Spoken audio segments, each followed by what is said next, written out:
It's a real true honor to introduce our next speaker. For me personally, I watched so many of their videos and it opened up my mind in so many ways. I became woke.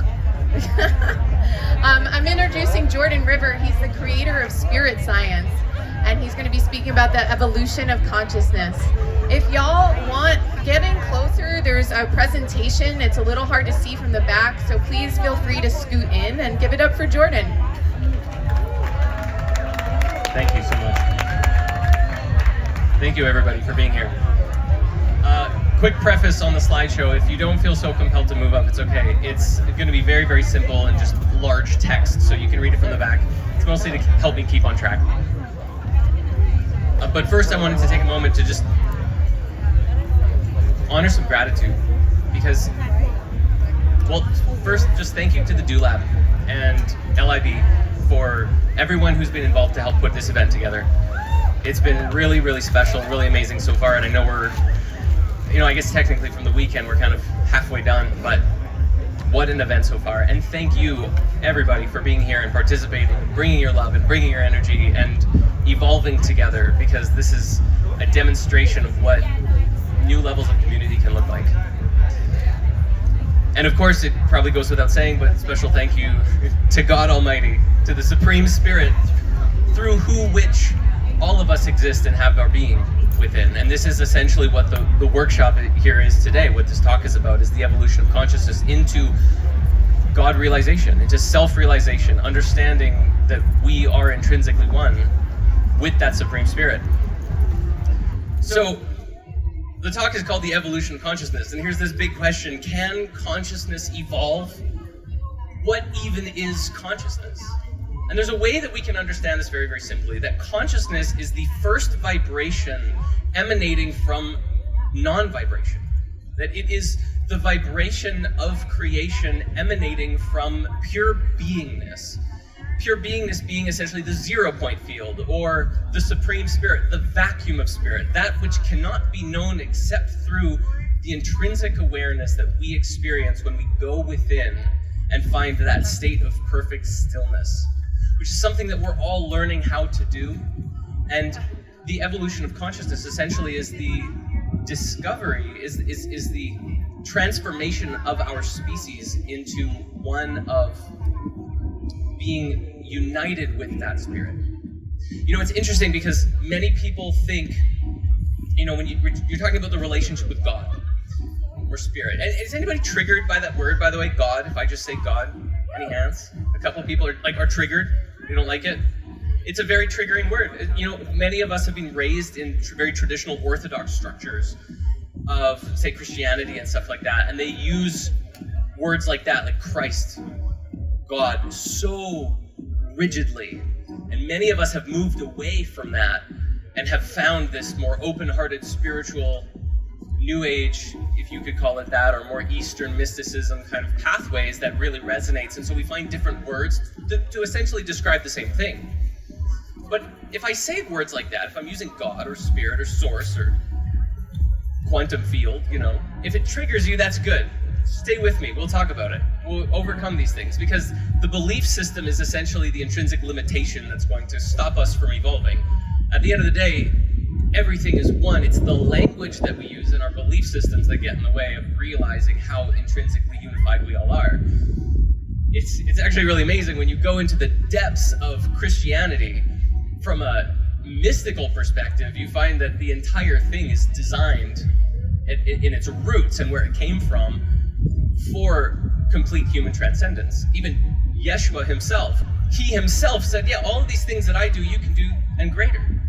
And what was he doing? He had that level of full realization of spirit where he was so in tune with the structure and the fabric of reality that he could shift the molecular structure of water into wine, or raise the vibration of his body so that he could walk on water. Now, it's interesting, if the belief systems that we hold are the intrinsic limitation, then if we believe that he and all those stories are just myths, or of the yogis who could levitate or materialize sense with their hands, or could bilocate and exist in multiple places at once, if those kinds of supernatural abilities are all just myths and legends, and there's no possible way that we could ever attain that, then there intrinsically lies our limitation. If, on the other hand, we choose to or consider to believe in those stories, maybe they become possible.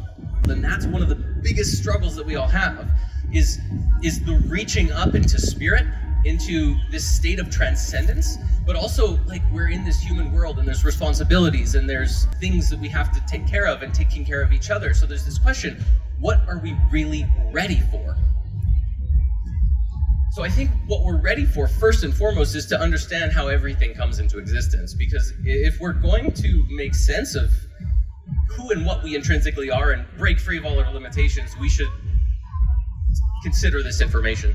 Many of you are probably familiar with the Cabalistic tree of life. This is the image here. Is there anyone who's not familiar with this? A couple of people, but I'm amazed. There's like, everyone's like, yeah, no, of course, tree of life. At the very top of the tree is pure potential energy, the substance of creation manifesting and emanating from the mind of God down into the material created reality. That it divides itself through a multiplicity of different forces, starting with what we might call yin and yang, or masculine and feminine polarities, and then it continues to blend and bridge itself into itself over and over, weaving into greater levels of density, until we finally get to the bottom, this plane of material created existence, and spirit is incarnating itself into that as like a video game. We have this question, like, what is a soul? The soul is a wrapping of, it's like if spirit is the wave, if you think of the wave particle duality, spirit is the infinite limitless wave, and the soul is the individuated particle of that then gets wrapped in sheets and sheets, which we actually have here called the causal body, the astral body, and the physical body. And at every different sheath or wrapping or dimension of these bodies, we gain greater levels of capacity for the individuated experience, right? At the highest level, it's all just one big unified field, but as we descend down, we get the multiplicity of everyone can know themselves separately and individually have preferences and tastes and what they like and what they don't like, and we can get trapped into all of the illusions and the trappings of life, sometimes to our detriment, which we're going to talk about too. But at the very top, that pure spirit, sometimes in the Eastern traditions, is called Satchitananda, which means ever conscious, ever existing, ever new bliss. That spirit, by its nature, that pure beingness within us, is bliss, is joy. And that when we are fully connected to our hearts and living from this place, joy naturally emanates through us.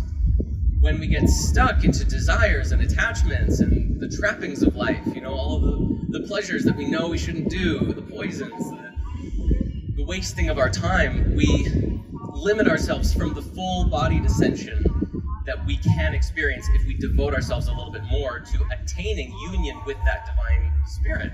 Think of spirit as like a cloth that is infinite in every direction. It's just a single, unified, infinite cloth. The vibration of creation, also considered as the word of God, is essentially if you were to take a section of that cloth and twist it, suddenly you have within the limitless, infinite, blank potential space, you have this thing that is a swirl that has a start and an end. Now, you know that it's an illusion because the cloth goes on forever, but the illusion of a finite swirl now exists within the infinite space. That's one way we could consider the Word of God. And now you also have the concept of the Holy Trinity in Christianity. Like, this is, again, the mystical interpretation, right? Because you go to church and they're going to say, well, God and Jesus and then this Spirit, and they're all masculine. And what we have instead is that the cloth itself, that limitless infinite field, becomes the Father concept, archetype, you could think about it that way, in the creation of the illusionary vibration. And the vibration could even be considered like that Big Bang moment. That becomes the Holy Spirit, manifesting through different layers of density down into the material substance as we have here. And then it's the light of that limitless initial, that creative spirit, shining into the vibrational reality. That's the Son of God. So that light of the soul is within all of us. We can all embody that light. We can all be the children of God when fully realized, and that brings us to a state of escaping the matrix, escaping the illusionary reality structure. So in this picture here, once we get to the very bottom of the tree, or the bottom of the cycle, I suppose, matter now exists. Now within that structure, new energy starts to rise up in the form of life. So first it's matter, right, again, at the very bottom, and then inorganic chemistry, organic chemistry, molecular biology, amoeba, fish, mammal, primate, Homo erectus, Homo sapien, and yogi. Yogi, of course, is just one who practices yoga, and yoga doesn't mean, although it's fun, that's one type of yoga. For yoga, it means union with God. It's essentially, in fact, out of all the different types of yoga, one of them involves the stretching and the postures, which is very valuable. Almost all of the other forms of yoga are meditations. You'll notice, actually, this is cool. So spirit and science, of course, I've got a lot of crap over the years for saying that these two things can go together. Some people don't agree with me, and that's okay. But we're seeing today how the modern mystical understanding and the ancient mystical understanding and the modern science really fit together. I mean, you guys, it seems, I think I've seen a lot of familiar faces, and you've been watching these talks consistently, or many of you have been attending a lot of these talks, and we're all talking about the same sort of thing. So this, again, may be more preaching to the choir, but the concept of spirit and science is really the reconciliation of those paradoxical opposites of yin and yang that seems so fundamentally different, yet it's also built into our brains. The left and the right hemispheres are fundamentally different in the brain, but they're unified by the pineal gland and by the corpus callosum and how the whole brain system operates, and of course with the heart as well. And we see that kind of built into the revelations of the day, right? The wave-particle duality is exactly like, how can it be a wave and a particle when you look at the substructure of reality and how things are fitting together? And yet it's like they are two fundamentally different systems. You can observe reality as particles, you can observe reality as waves and potentials. Both of them work. You can't do it at the same time. However, if that paradox exists within us, then you can start to recognize how the wave-particle duality can be reconciled through the inner God realization state by, again, sitting in meditation, breathing and meditating and going within and unifying your brain hemispheres. You start to make sense that, well, actually everything is pure potential until it is observed upon and interacted with, at least as we're talking, physically, but it also applies energetically through the different dimensions, right? The astral and the causal and whatnot. But it's funny, it's really funny to think about, like, okay, this stage that I'm standing on is not solid, it's just potentially solid and most likely to continue being illusionarily solid. It's like the molecules are most likely to continue holding this form. But if they could be coaxed, say, if a true God-realized master were here, maybe some of you might be familiar with the story from Illusions, The Adventures of the Reluctant Messiah, where he starts swimming through the ground. He's like, because he just understands that it's energy. For one who has attained such a state, this stage can become anything, and one could just sink through it, if you will. So we see that whole wave particle, masculine, feminine, yin and yang. We're seeing it everywhere. And usually in life, when there are troubles in relationships, with work, addictions, diseases, any issue in life, it usually comes down to a incongruency between the masculine and the feminine polarities, either within ourselves, within our own thinking, our own cognitive dissonance, or between the people in our lives, right? Like this is the core issue with all the political structures, the Joe Biden and the Donald Trump, or I don't want to get too political or start calling out all these specific things, but all of the main issues in the world happen because there is a lack of communication between the polarities within ourselves and within the collective. between countries, between people, between relationships, between communities. And if we're able to soften ourselves, for those of us who are very rigid in our thinking, very masculine in our thinking, if we can soften ourselves with the feminine energy, then we can become more receptive and understanding towards the perspective of another, and we can also still have a firmness. I mean, for those, again, with the masculine side, on the feminine side, who are a little bit more loosey-goosey, go with the flow, it can be a very helpful thing to practice a little bit more discipline and structure. You know, it really depends where we're out of balance.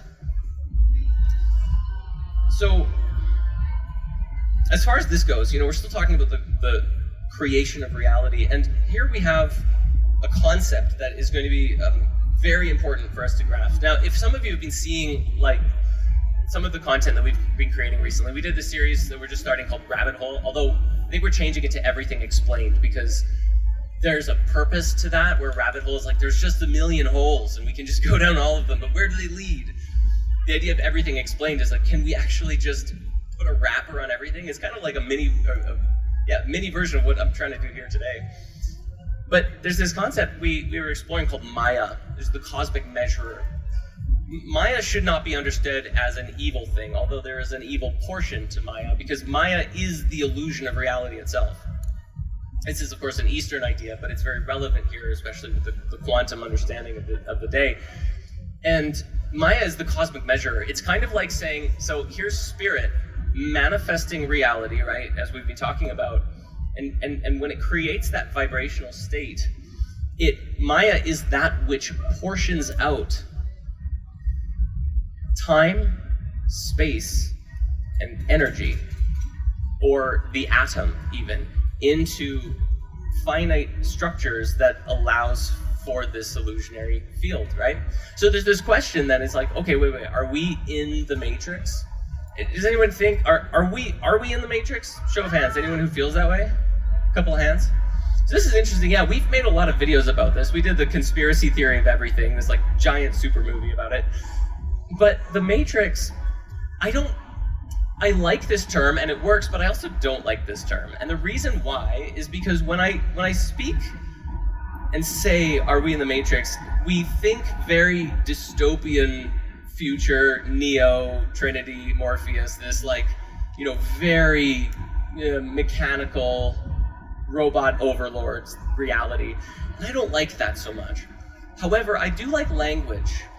And one thing that is actually very true is if you look up the etymology, the root of the word matrix, what you find out is that it actually means womb, as well as grid of information, which is very interesting too. So, are we in the womb of creation, in the mind of God? Now that is a bit more interesting for us to consider. It's just that when you say matrix, most people, because of pop culture, we have one way of looking at it. But essentially, yes. Again, if we get over the attachment to the idea of God in maybe the more traditional Orthodox way, and we start considering sort of supreme consciousness manifesting through everything, then yeah, and our thoughts and our beliefs and our feelings and our actions, they're actively giving birth to a new present state of reality each and every moment. So, are we in the Matrix? Yeah. But like, let's be very clear about what it is that we're talking about. It's the same thing with the soul, right? You might say, well, what happens to the soul when you die? And I'm like, well, how do you define soul? Because if we consider the soul as like the first layer of the wrapping of the individuated spirit, then you've got like, what happens, the material body dies, then the soul, which is still in the astral body, goes up to a higher dimension, lives in the astral world for a while, which has many layers to it, which has both a heaven and a hell. So when you know, the Christian idea talks about heaven and hell, it's like, yeah, that's the astral world, but just a different language set, right? We just have to break out of the old paradigm of how we look at it. So let's do that again. Let's break out of an old paradigm when it comes to traditions. And I know there's a lot of different things here. I'm largely bringing forward the Eastern and the Western because I think those are also two core, like spirit and science, like a wave-particle duality that needs to be unified.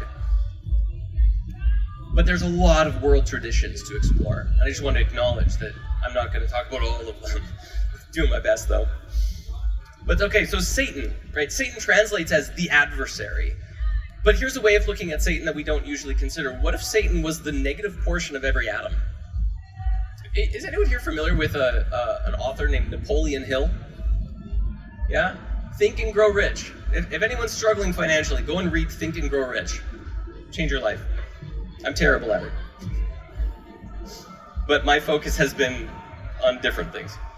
But it's a brilliant book, and that has nothing to do with this talk. Napoleon Hill has written a number of books. One of them is called Outwitting the Devil.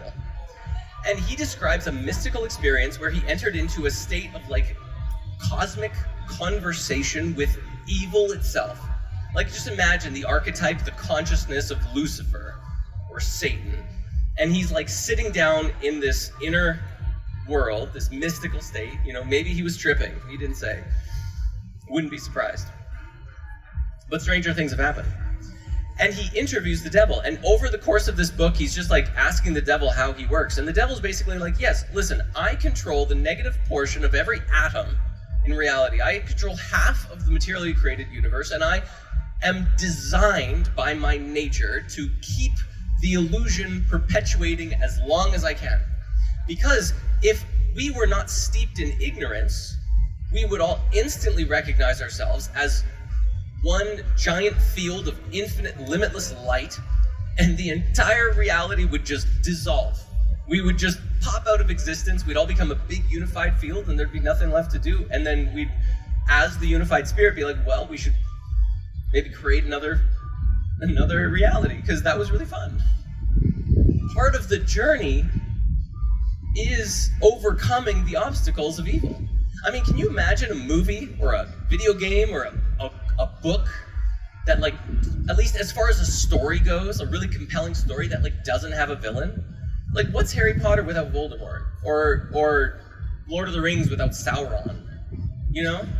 If we think about it, I mean, we've probably all come to movies or stories that moved us so much and changed us fundamentally because they hit us so hard. Like, for me, maybe Aragon without Galbatorix, right? For those who are familiar with that series. The thing is like, yeah, there's good stories too that are very simple and elegant without so much, but even in those stories, I imagine like Little House on the Prairie, for those who know that one. I'm Canadian, maybe it's a up north kind of thing, but either way, for those kinds of stories, there's still some kind of obstacle to overcome, and usually it's the individual overcoming their own limitations and challenges. This is essentially what the adversary is. It's the part of ourselves and amongst each other, in our beliefs and our languages and our way of being, that keeps us in levels of isolation and disconnection with ourselves. There's always this fear, again, speaking a little Christian, mystic Christian, Lucifer, right? Lucifer, another kind of generally considered a word for Satan.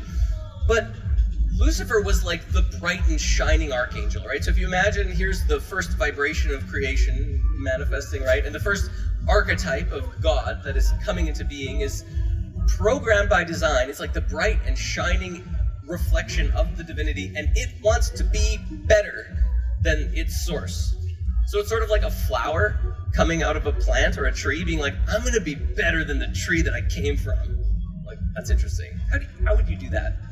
And in doing so, in wanting to do that, becomes discordant.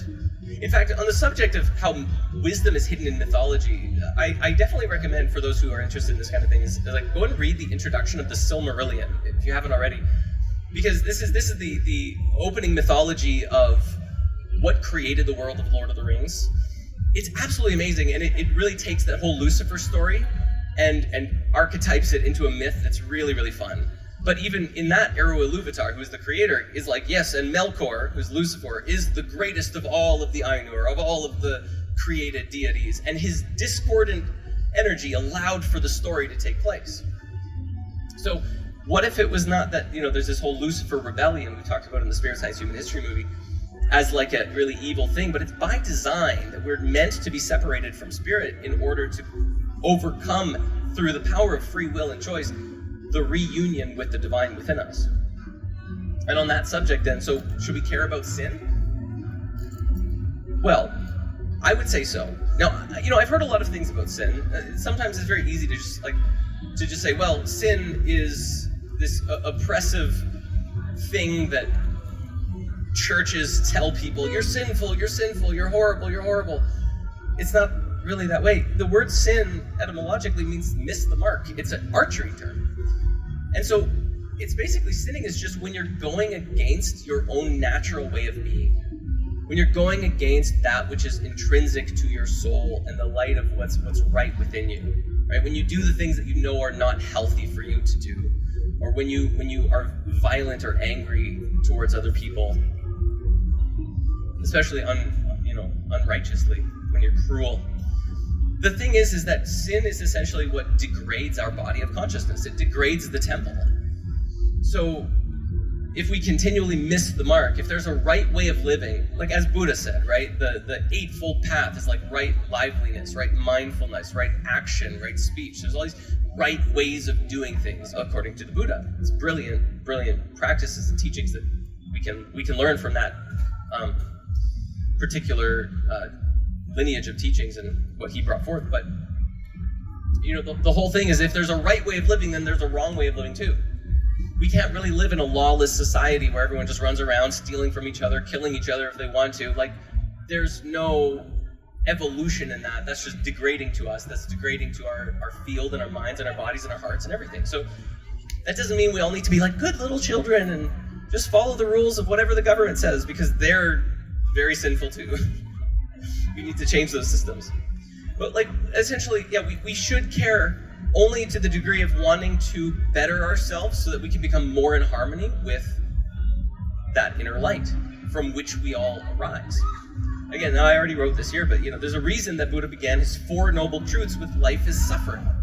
Because we're trapped in this thing called the wheel of dharma, or the Samsara Cycle. It's another Buddhist idea and Hindu idea that basically says we're going to keep reincarnating over and over and over, going up and down the wheel, chasing pleasures, and going up and going down, suffering and trying to get out of it. But the thing is like the center of the wheel doesn't actually spin. This is what Lao Tzu said in the Tao Te Ching, is that middle section is the emptiness upon which the whole vibration of the wheel is turning.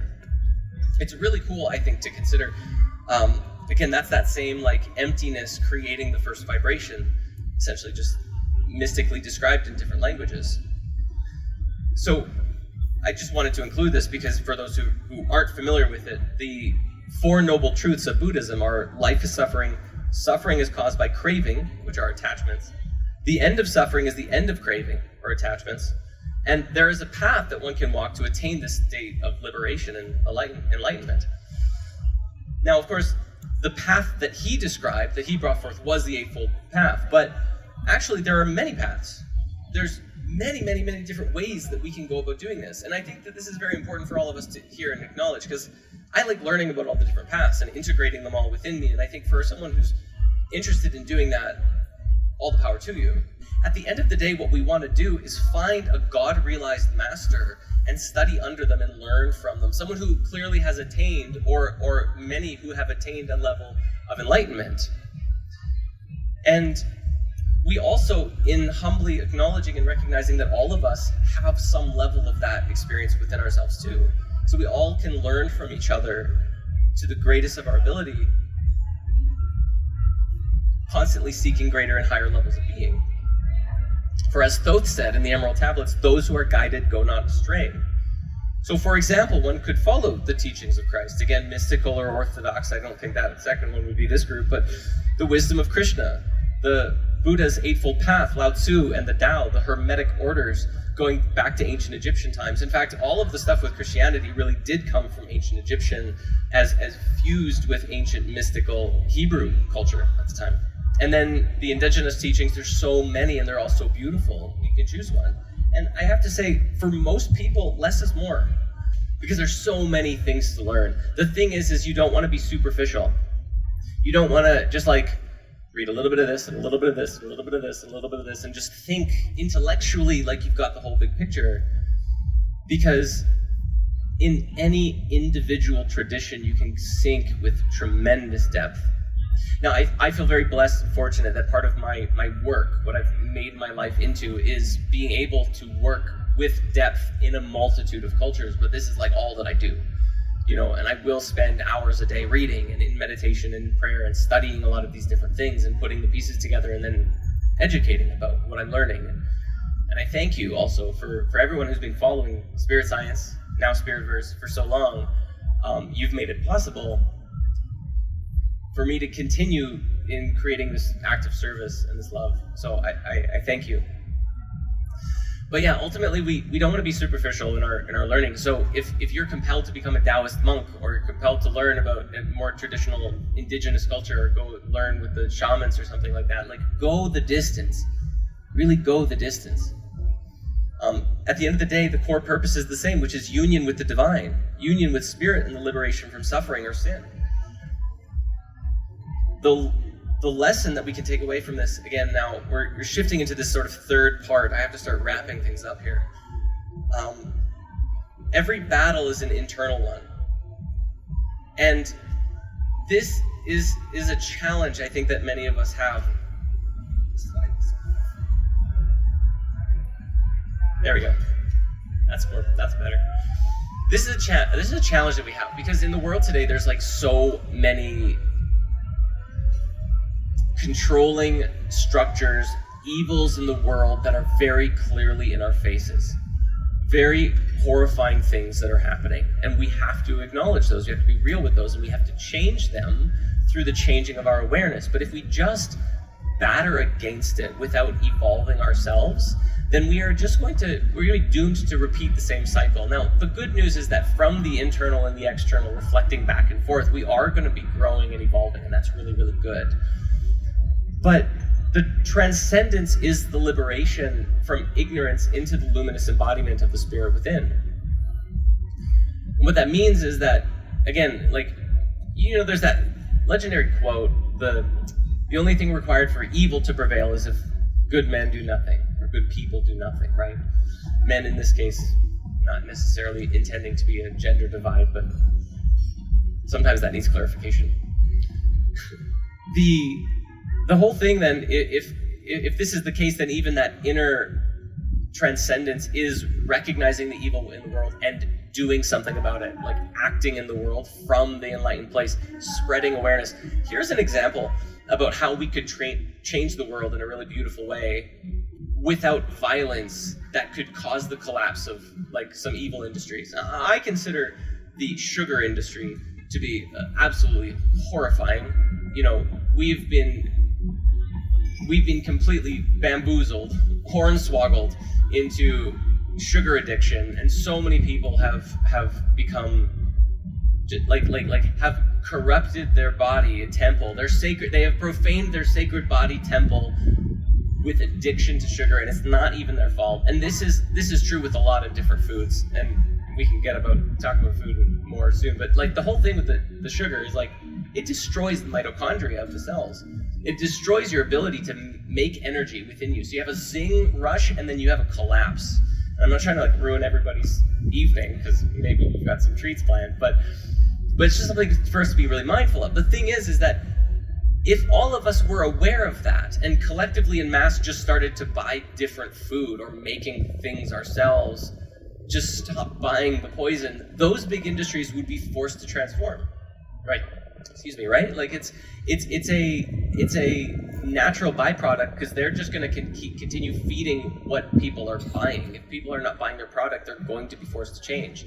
This is the big struggle, is like the social media industry makes it very difficult to get the message out there. So there's this grand awakening that we need to be sharing the message and then living the practices as best as we can, living in the way that demonstrates to the rest of the world what it looks like to be, we could say, more on the enlightened path, or on the enlightening path. Like this is where we're all in together. We're all on that journey of upwards ascension together. And if we're supporting each other and loving each other and being gracious with each other along that way,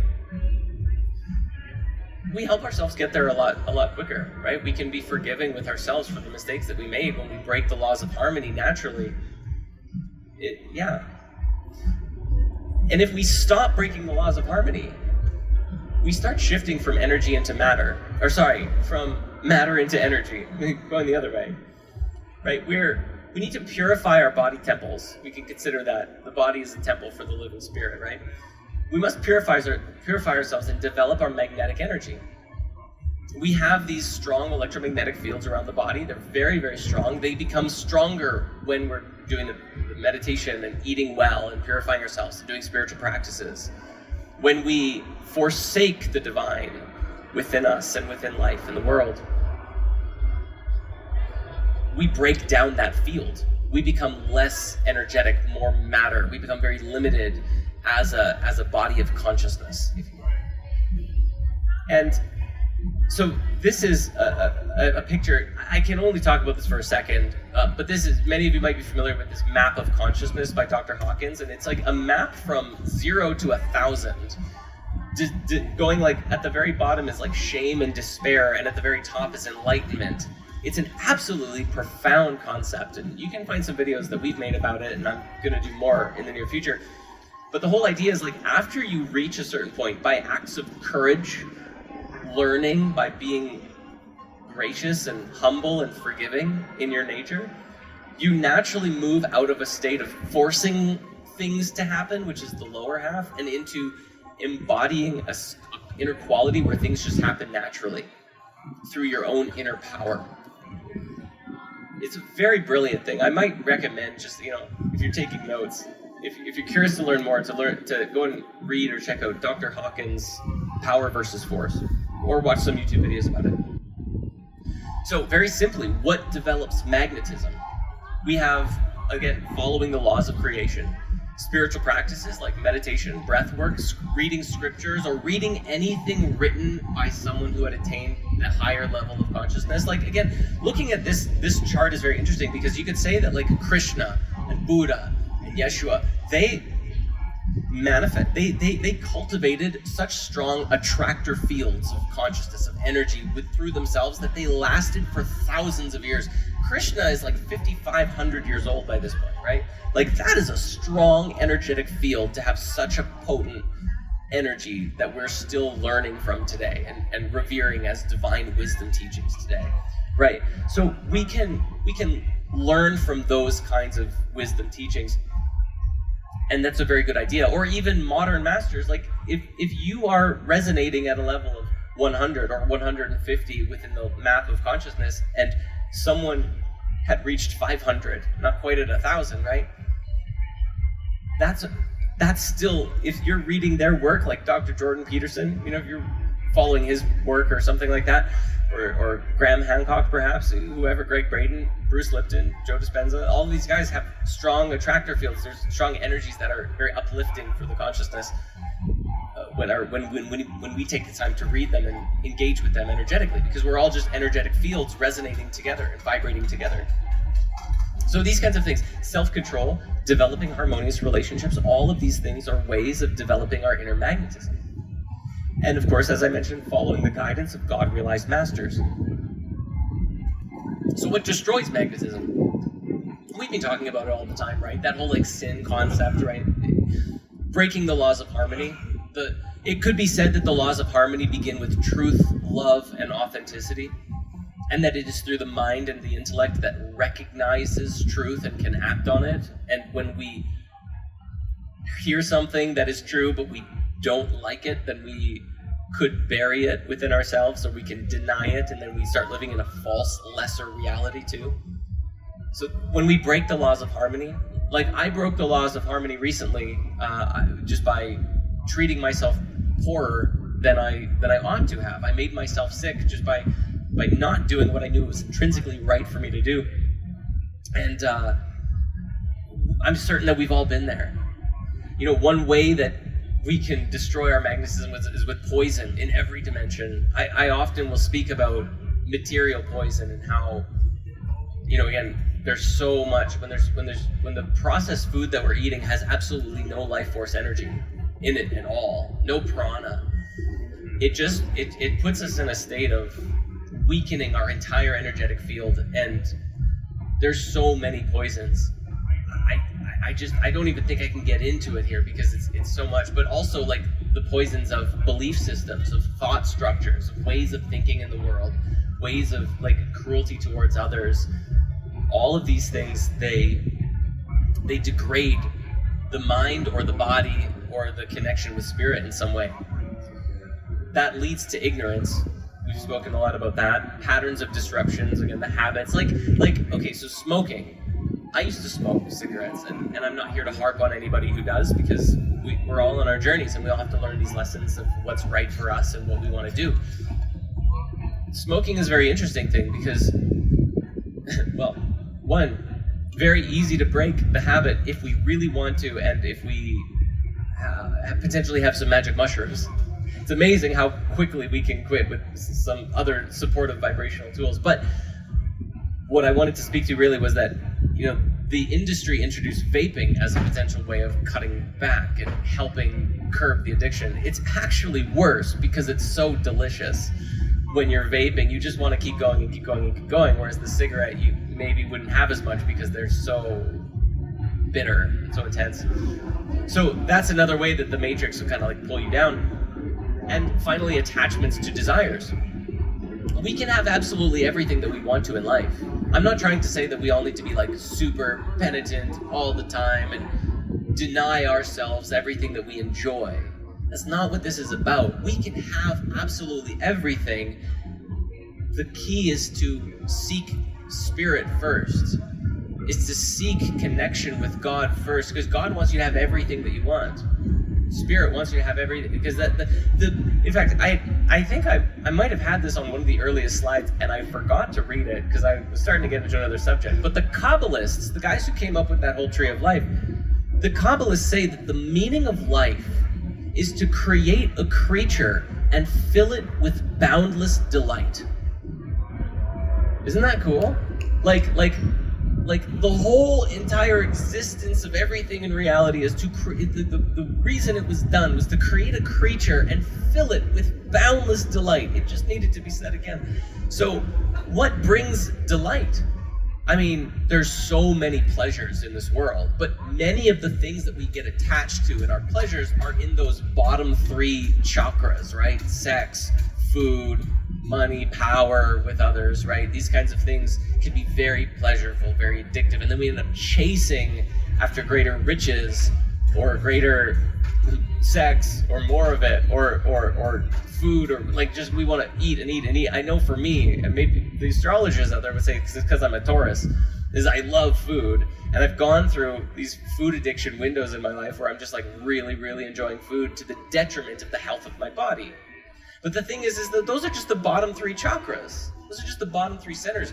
If we can raise ourselves to be living in the heart and then recognizing the higher purpose within us for existence and striving for that crown opening, 1,000-petaled lotus opening experience, then we can have all of the pleasures of the flesh and attain greater things.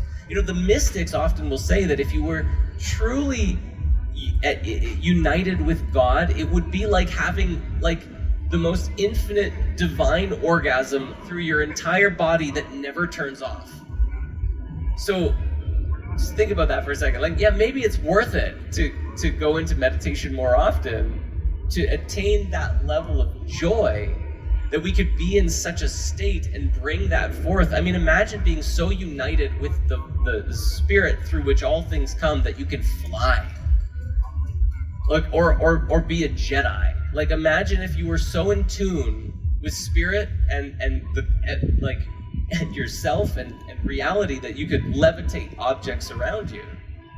Is it worth it to be meditative and more spiritually focused if that is possible?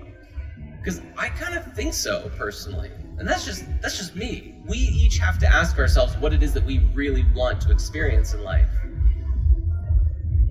So, psychedelics, where does this come in, right? Are they tools for evolution or destruction? And yes.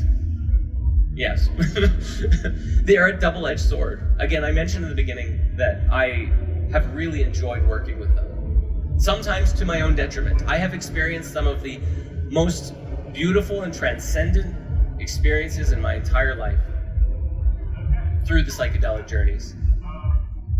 It's very, very important to honor the spirit of the medicine and what it can do for us. But that is another potential, again, double-edged sword, where we can get so addicted to the, like, oh, what am I going to experience on this next DMT trip? Ooh, what is the next big visionary thing? That if we lose our focus, then it just becomes like, what was that big whole thing about? And we can drop ourselves from heaven into hell like that. That's better. So we need to be very, very careful. And I wrote here, are isolated substances wrong? I've listened to a couple of these talks. I know there's a lot of people who've been talking about the importance of the shamanic, the traditional, going down to Colombia or Peru or something and like sitting with the shamans. And I've done that a lot in my life, and I absolutely am so in support of it. And I'm not, this was a big question for me because I've also sat on my own with DMT and mushrooms and LSD and all of these things too. My experience, sometimes people will say, you don't want to just isolate the molecule, you want to have the whole symphony in there. And I'm like, I get it. And that's true. Even within the body, within the meditative state, when you're doing that breathing meditation, you're stimulating the creation of a whole symphony of psychedelics in the brain, the DMT and everything that comes along with it. And the full body transformation is potent and powerful. At the same time, when you're using a DMT vape pen, it's kind of like a guitar solo. It's like, it's like, here's your whole symphony, and then you got Jimi Hendrix busting out just one beautiful line of a thing. That's been my experience of DMT or LSD. When you synthesize it, we just need to find where it fits in the whole journey. At the end of the day, our intention steers the whole journey. So my recommendation is to find a consistent focus of purpose for your psychedelics and make that be everything that everything else hinges upon. So for me, for a long time, that was, I want to embody the spirit of Christ. And I didn't mean that, of course, in like a orthodox way. Of course, you probably get that by now. But I wanted to embody what could be considered Christ consciousness, or as the Hindu tradition would be called, is Kutastha Chaitanya, the eternal consciousness, the state of full embodiment of the oneness with spirit, which I think is the supreme goal of life. Because when we have that, that's that ever new, ever joyous bliss state that just continues going on, and you become an instrument of the light of your soul and an instrument of God, perfectly tuned and divine in all ways. So if in every journey you're saying, I want to attain this divine union, or if I want to know myself, I want to find my purpose, whatever it is, let your intention and consciousness steer the journey, and spirit will then be able to work through the medicine so much easier than if you're just like, man, I want to see some aliens or like some really cool stuff. And that's kind of the whole thing, again, with the psychedelic culture and the indigenous culture. I think it's the same thing as the wave particle duality, because we're in this world where psychedelics are becoming a lot more known about and respected for what they can bring. I mean, there's ketamine therapy places all over the place that are starting to emerge. Mushroom therapy places, people using these in a very therapeutic kind of sense.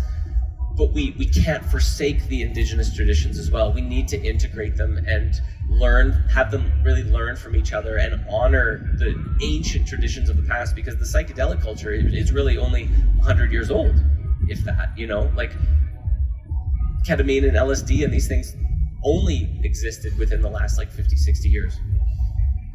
So the evolution of consciousness ultimately then is changing our awareness naturally, changes how we think about life and others, and most importantly, how we think and act. And as we think and act from a more enlightened place, the gift of love that moves through us naturally lifts others up and lifts all of us together in a big collective field.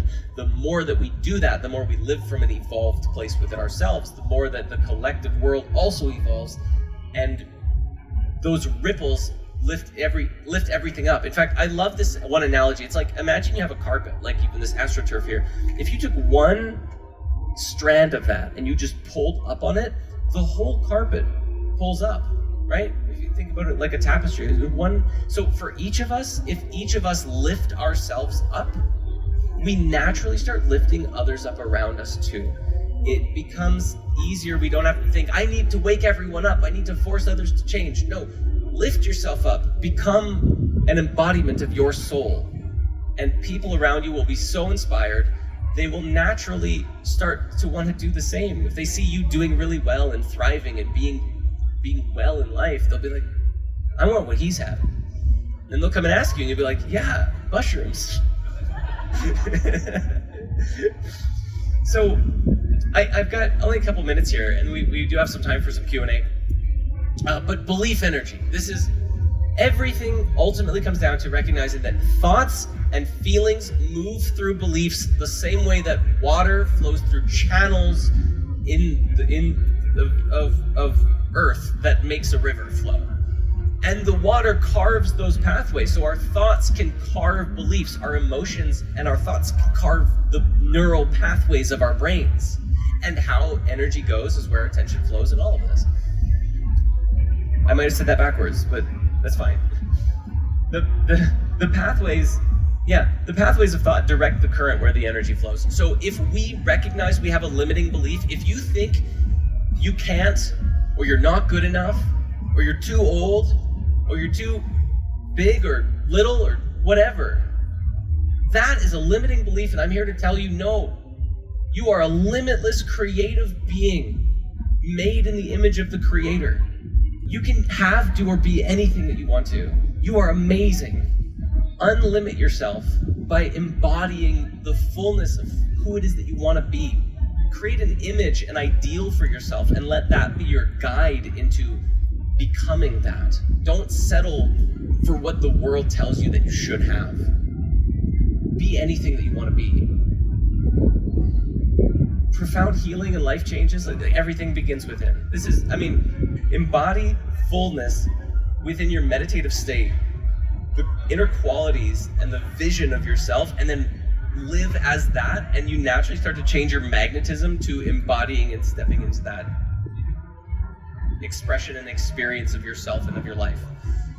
Okay, practices for acceleration. I'm just going to read this like a lightning flash. Service to others, self-control, meditation, prayer, reading scriptures, developing wisdom, cold showers or plunges, breath work, exercising, right eating, practicing kindness, stop poisoning yourself, clean your room. Experiment with yourself. The bottom line here is experiment with yourself. Step outside your comfort zone and see what feels right. Try new things all the time, and then be consistent.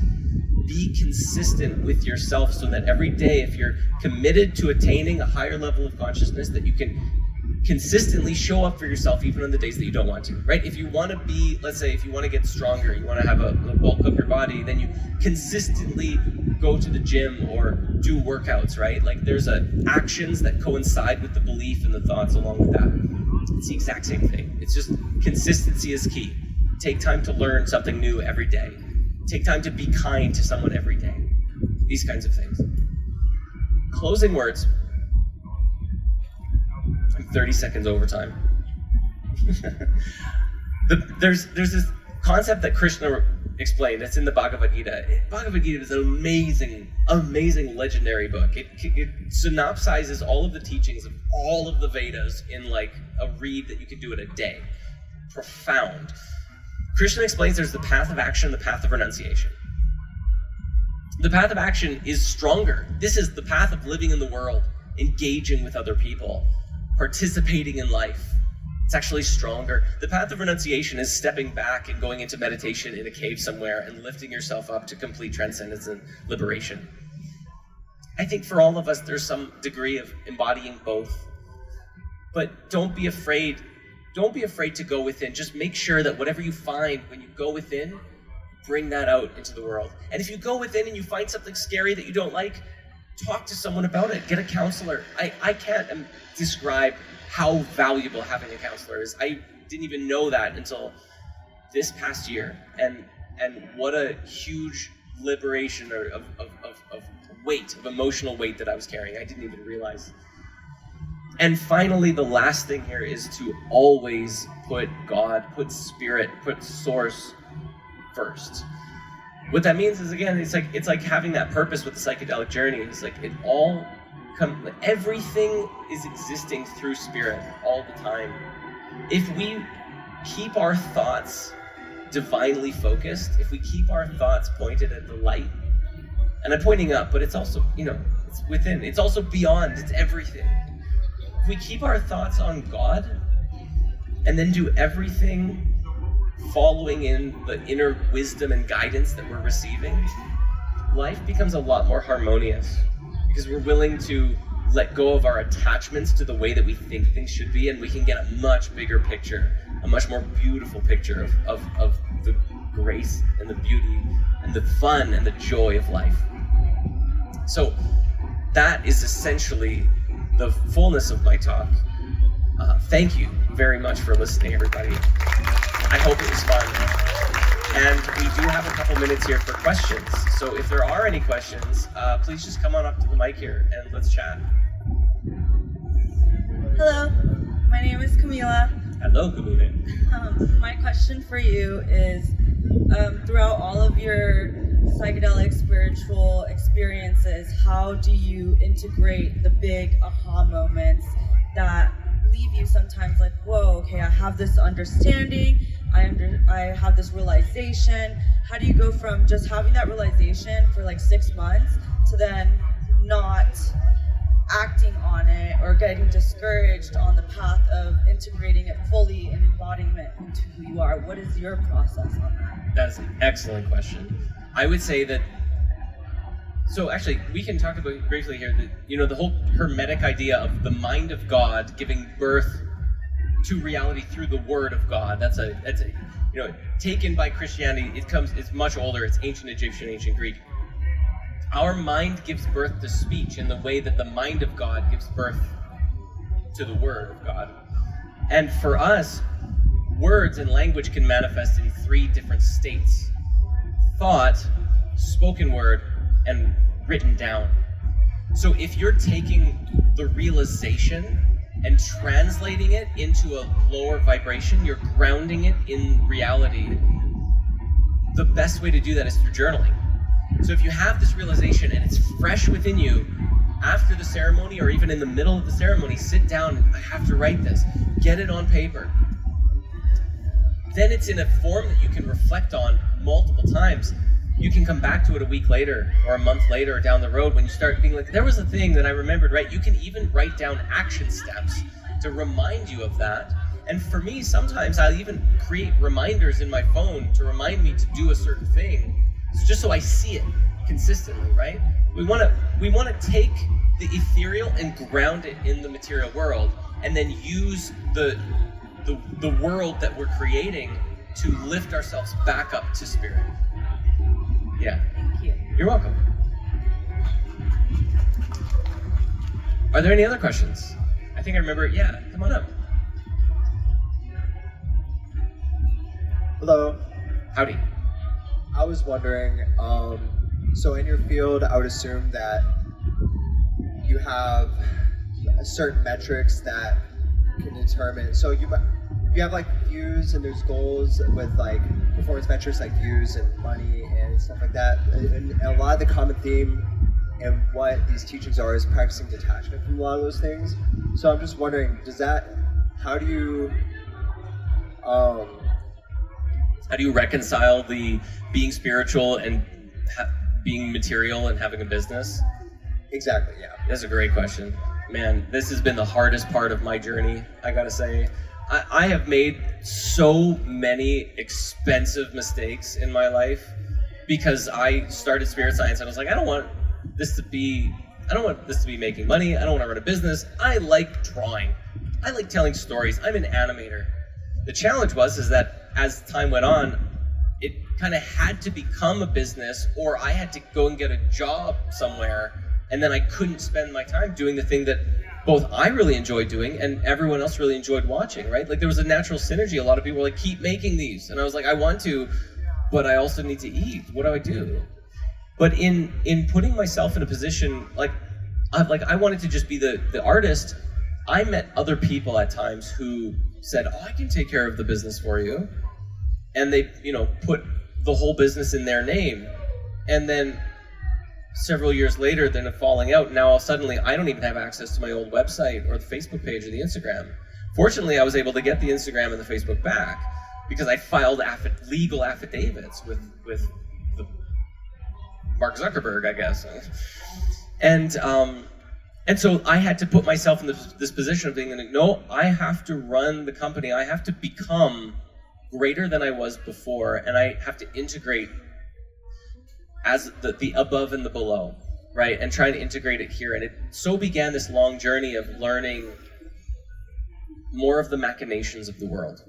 The thing is that, we're in this Western world that is very materially focused, right? It's very driven by money and material objects and having things last. Okay, yeah, we're almost done here. Thank you. We're very driven by money and power and these kinds of things. And I think at the end of the day, we can do and have everything that we want to, but again, it comes down to being integrated with the divine pathway set before us by a higher mind that's kind of greater than us. So I'm still learning how to do that, and my company has been born, died, and resurrected several times. It's resurrected many times along with my own self-realization journey. So where I'm trying to exist is kind of right in the middle of creating a company that exists entirely in service to others and is designed to uplift the spirit and consciousness of humanity, but can exist for now in this world that is also still, the broken monetary financial system and everything like that. It's a learning process for sure. I think there's a lot of people here who are a lot better at it than me. Like even the building of Lightning in a Bottle is still a business, right? And all the vendors here, they're wonderful people. They probably have a better answer. But at the end of the day, it's like unifying, it's the same thing, spirit and science, unifying those paradoxical opposites into something that harmoniously works in the heart. Thank you. I hope that was okay. Thank you, guys. Well, I think that pretty much wraps it up. And thank you again for attending. God bless you all. I hope you have an amazing rest of your festival. And if you see me floating around throughout the rest of the event, please come and say hi. I'd love to continue the conversation. Thank you. Much love. All right, everyone, give it up for Jordan River one more time, creator of Spirit Science. If you're not following them, it's Spirit Science Official on Instagram and Spiritverse on YouTube, and they're mini videos and really inspirational content for you to keep waking up to the collective evolution.